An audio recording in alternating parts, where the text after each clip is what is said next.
द्वैता गदाधर श्रीवासवे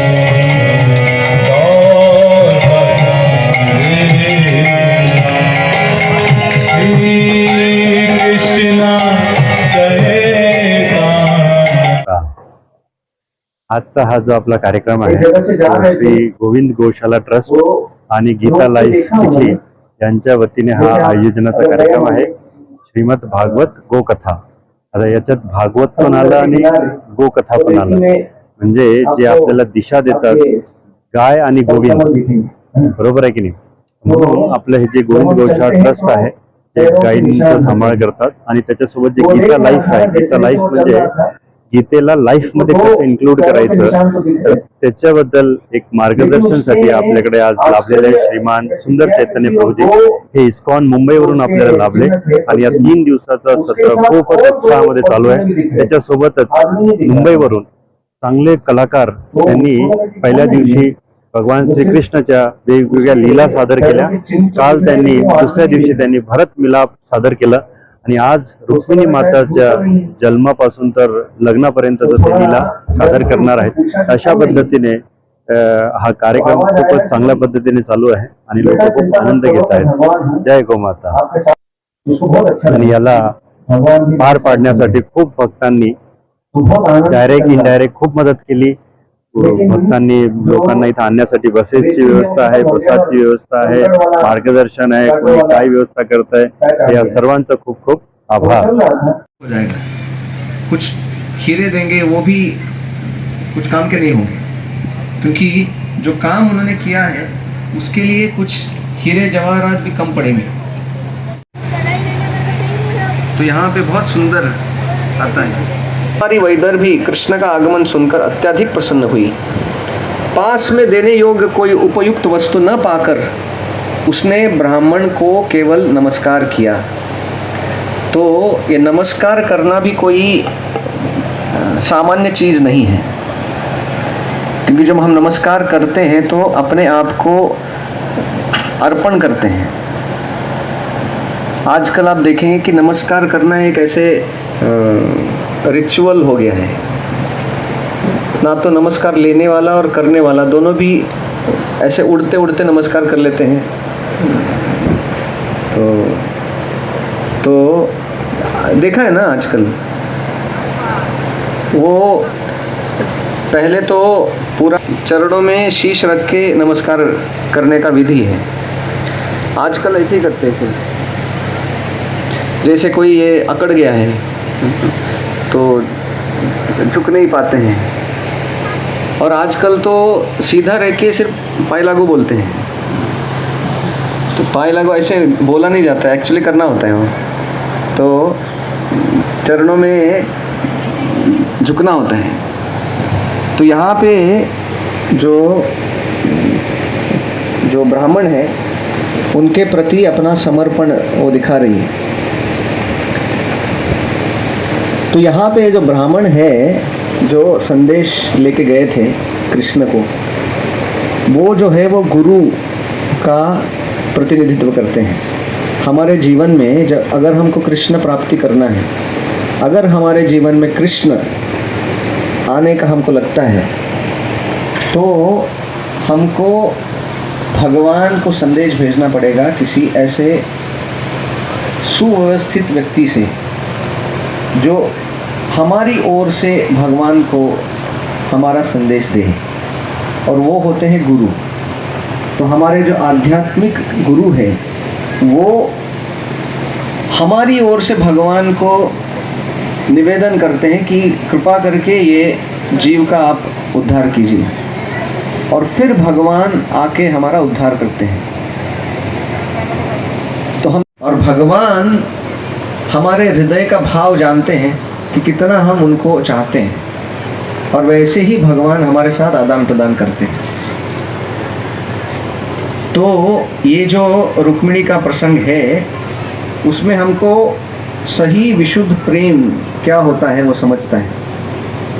तो हमारा भगवान के साथ जो शाश्वत संबंध है उसको वापस पुनर्जीवित करना, ये मनुष्य जीवन का लक्ष्य है। तो कोई बोलता है कि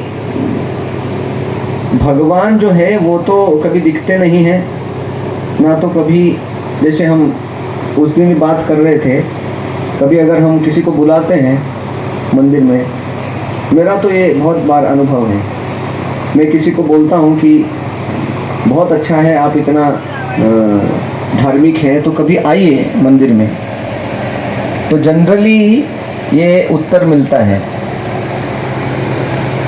समय नहीं है, वो तो स्टैंडर्ड आंसर है। दूसरा है अगर भगवान बुलाएंगे तो जरूर आएंगे।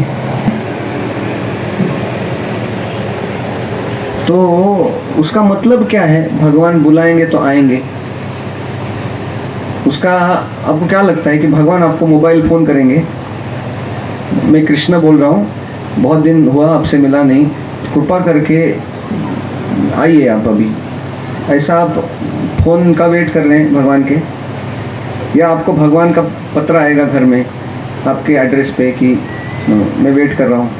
या आपका घर में आके भगवान दरवाज़ा खटखटाएंगे और फिर खोलेंगे तो हाँ वहाँ पे देखेंगे भगवान, बोले कि आ जाओ अभी, बहुत दिन हो गए आपसे मुलाकात नहीं हुआ।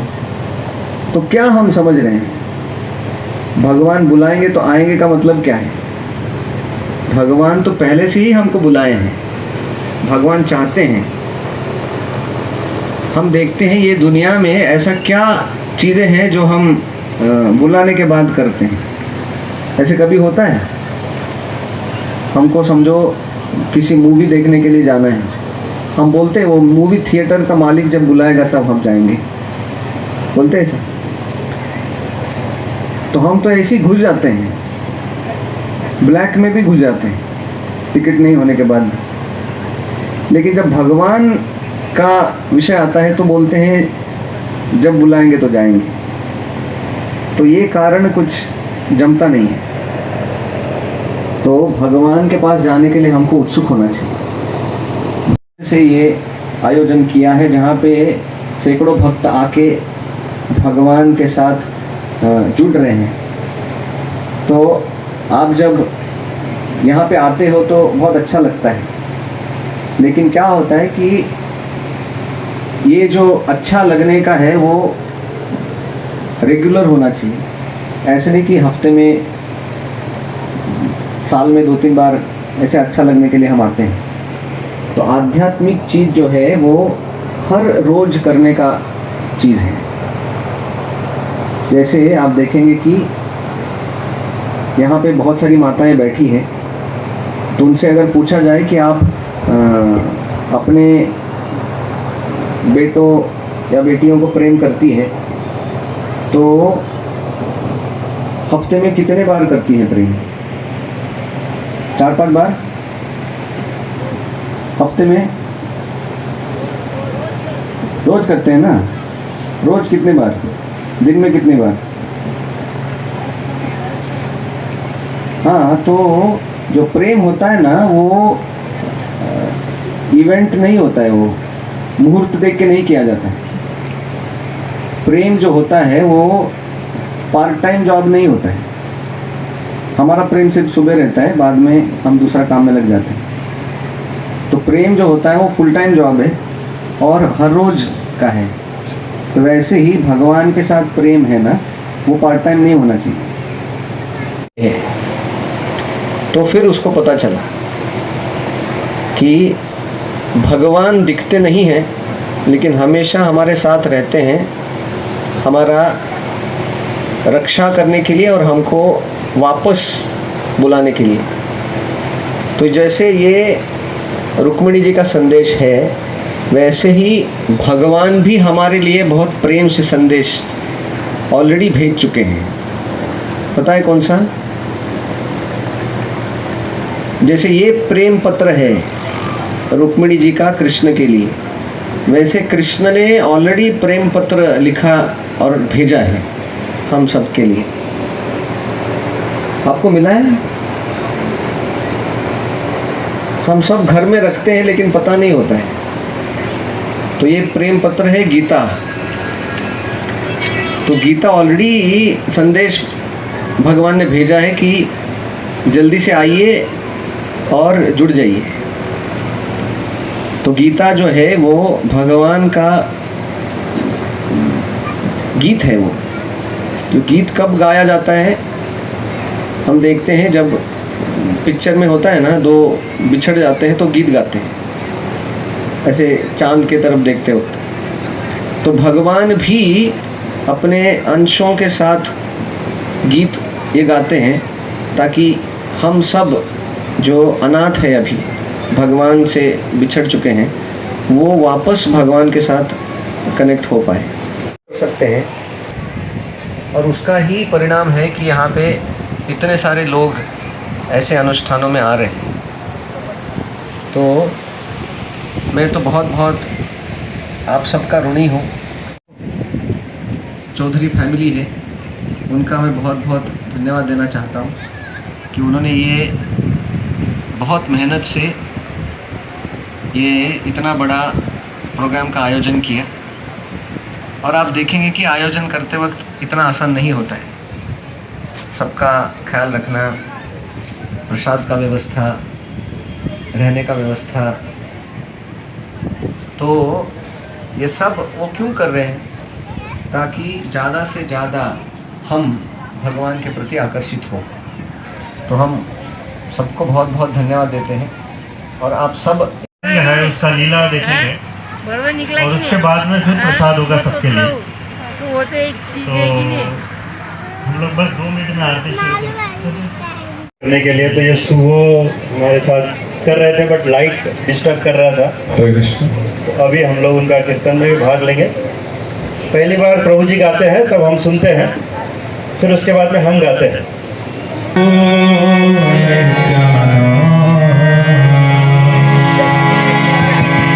श्री अद्वैत गदाधर शिवासदि गौर भक्तवृंद। जय श्री कृष्ण चैतन्य प्रभु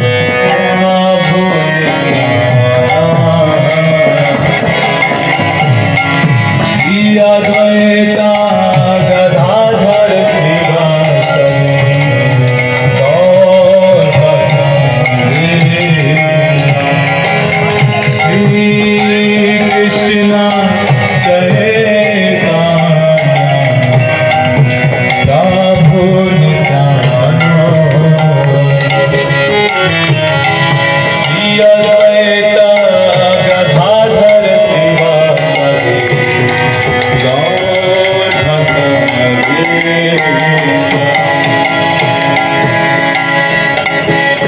हरे कृष्ण कृष्ण कृष्ण हरे हरे,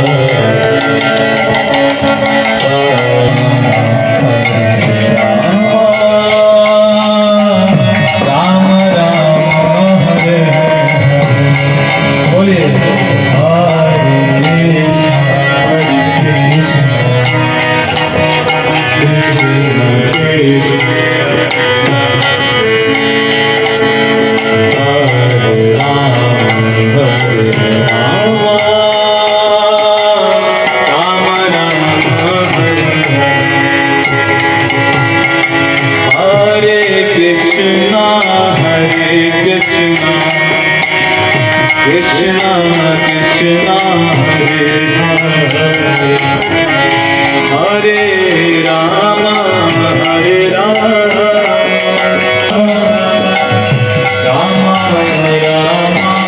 हरे हरे। हरे कृष्ण कृष्ण कृष्ण हरे हरे, हरे राम राम हरे हरे। हरे बोलिए बोलिए कृष्ण कृष्ण हरे हरे, हरे राम राम राम। हरे कृष्ण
Hare Krishna